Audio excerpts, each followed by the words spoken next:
let's talk about taking effective notes.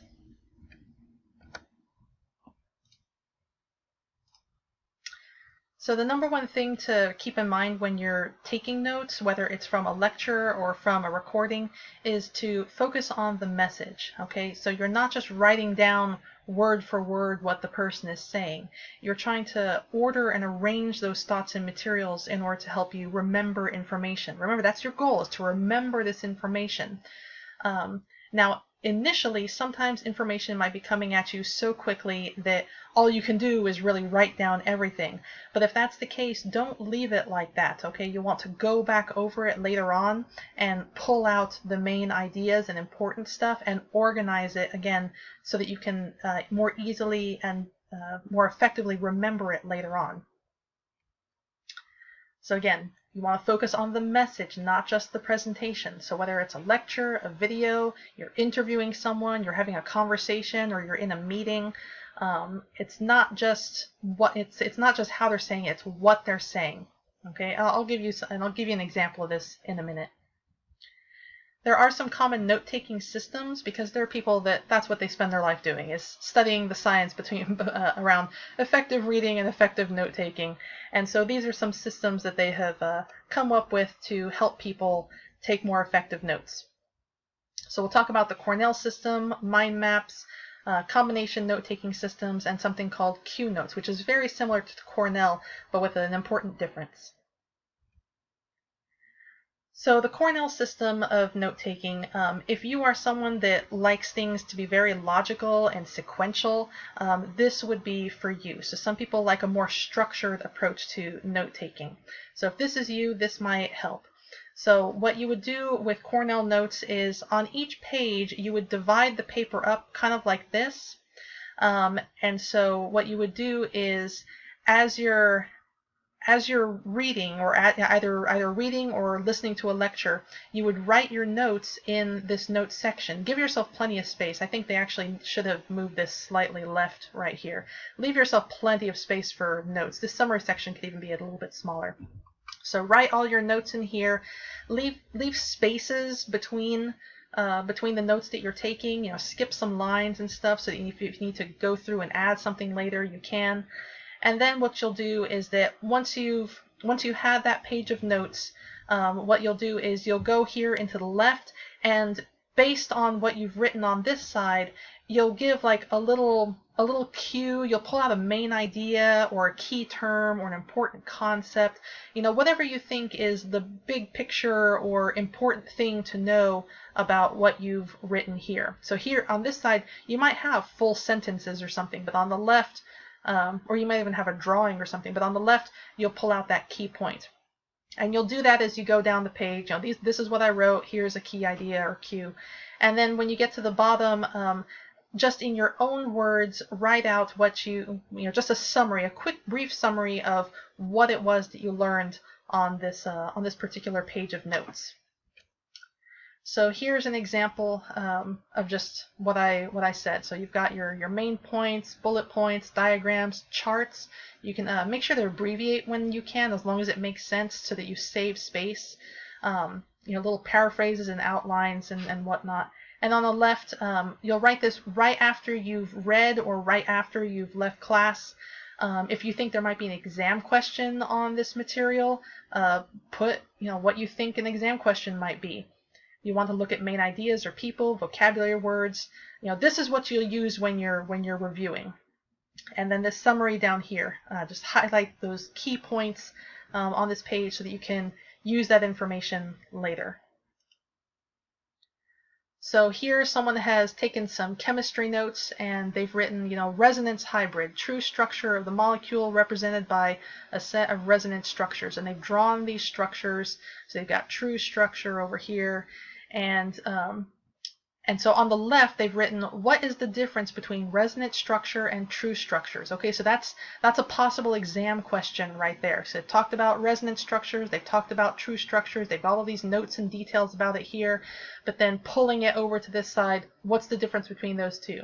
And also, why does charge delocalization stabilize a molecule? Okay, so again, they've got possible exam questions over here. This is somewhat reverse to the reading process. If you think back about active reading, where you go through what you're about to read and pull out potential questions, you might see section titles, and it'll be like resonant structures, and another section true structures. So you might write on a piece of paper, what is the difference between resonant structures and true structures, and then as you read, you'll come across the answers to those questions. So you've done all that, and then at the end, maybe you look at this page, you've got all these notes here, you've got a couple of questions over here, but if you're just like, it's right before the exam, like you've got 5 minutes before the exam, you might just read through your little summaries down here. Okay, resonant structures are used to represent true structure of a molecule. The more resonant structures you can draw, the more stable the molecule due to delocalization of the electrons. Okay, so that would be like, just, I have 5 minutes and I just need to jog my memory. That's what this summary section will do for you. Now, if you're not a linear person, or if you have a professor that just goes off on tangents all the time, maybe they'll talk about something and then they'll move on to another topic, and then they'll say, oh, by the way, this reminds me, and they'll go back to the first topic, and then just back and forth and all over the place. You might create a mind map, or sometimes it might be material that just lends itself more to a mind map. So this is a more visual and holistic way of taking notes. It's easy to add stuff onto them, and it helps you to see the associations and patterns between the materials. So let's say you're in a class where maybe it's anthropology or something, and you're looking at information about a country, and so there are some things. It's almost like a Wikipedia. Here's the country. Here's information about its economy, its history, its population, and then within each of those you have more information. So about their population, their language, their religions, their food and clothing. Okay, so you've got the main idea in the center, and you've got branches with subtopics and then subtopics and so on. So that way, if you need to add something, it's really easy to just stick an extra line on here and add another branch. Okay, so that's something that might work for you. There's just an example right there. It can look however you want it. It doesn't, there's not a very specific way that you need to take notes. Just however it works best for you to organize this information, that's what you're going for. Okay, you just need to do something with the information in a way that helps organize it in your mind. Now, I've talked about lectures and readings, but for interviews, that would also be helpful. Or for papers, it's a great way to organize stuff. So maybe you've picked someone that you're going to interview because they are either in a career path that you might be interested in or might be considering, or maybe they've been successful and they're in a situation that's similar to your situation, so you want to know how they overcame certain obstacles. So you've got your interviewee, and there are some things that you might want to know about them. Maybe their personal background, their skills in education for a job. Related to that, you might ask them questions like, what education or training helped you to be successful? What do they wish that they had known or done? You might ask them about their typical day on the job, and you might ask them for advice on how to be successful. And within that, how to be successful is such a broad topic. You might be more specific there. Okay, success now while in college, while I'm doing my job hunt, after I've been hired. Okay, so there's lots of different things that you could ask someone when you're interviewing them to find out what you need to know. If we were in class, this is about the time that I would say, okay, let's watch this video and use whatever type of note method you prefer and give that a try. And so we would watch a video and we would take notes on that. And then afterwards, I would have you reorganize your notes. So the reason why we do this, if you have ever watched a movie, okay, and then watch that same movie again, you pick up on things the first time that you didn't pick up on them the second time. All right? Hindsight is 20/20, and I know we don't like to say the word 20/20 anymore, but hindsight is 20/20. After you've watched the whole lecture, after you've watched the whole movie or the whole video or whatever it is, now that you've got that big picture, you've seen where everything led, now you can go back and see more clearly what were those main ideas and how they connected. So when you're initially writing your notes, it can kind of be like highlighting, where the temptation is to write down everything because at the beginning you don't know what's important and what's not. So after you've done that, you want to go back. Now that you've seen everything, you want to go back and reorganize it if needed to really reflect what those main ideas and connections were. Okay. It also gives you a chance to write down any questions about material that you missed or didn't understand and anticipate potential exam questions. Combination note-taking systems. This is kind of a catch-all term for any note-taking system that works for you. Okay, anything that involves paying attention, focusing on critical information, organizing it in some way, okay, whether it's comparing and contrasting, looking for patterns, things like that. Anything that helps you to organize that information, that is going to be a combination note-taking system, okay?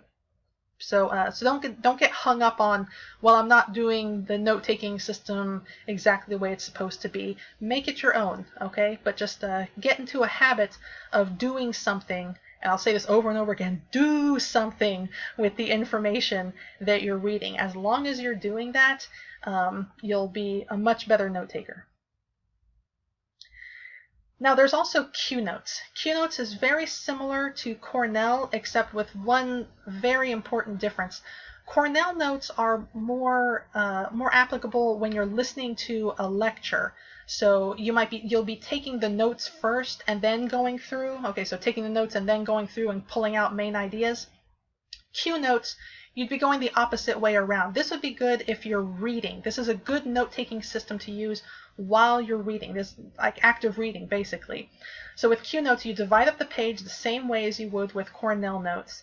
And then what you do is first, you'll make the questions in the margins. Please leave yourself plenty of space, okay? More space than you think you'll need. So you'll use headings and key terms as guides to decide what kinds of questions you put in here.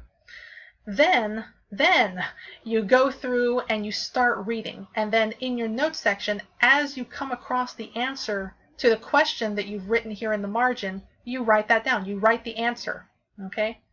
And then the nifty thing that you can do is, in the end, you can take this piece of paper, fold it, or cover this, cover the notes page, okay? Cover the notes side.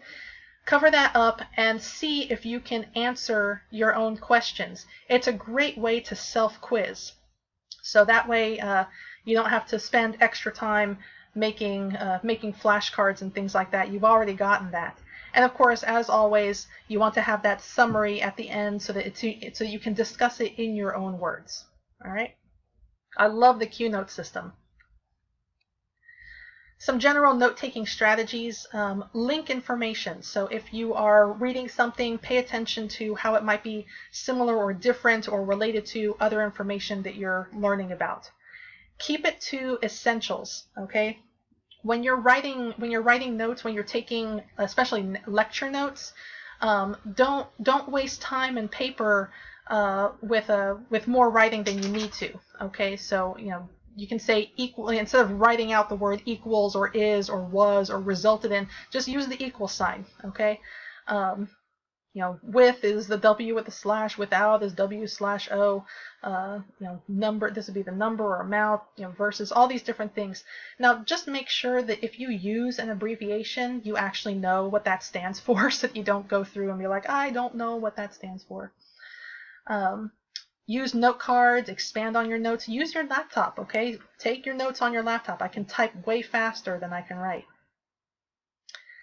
And then just briefly, your interview paper. This will be later on, but some things that you want to think about when you're interviewing the person that you want to know more about. Think about what you want to learn from them, okay? What do you hope to get out of this? And then you'll focus on those things. Who are they? What do they do? Make sure that you stick to one main idea per paragraph. And then in the end, just kind of wrap it up with what you've learned. All right, we'll talk about this some more, but I think this is enough information. All right, talk to you later.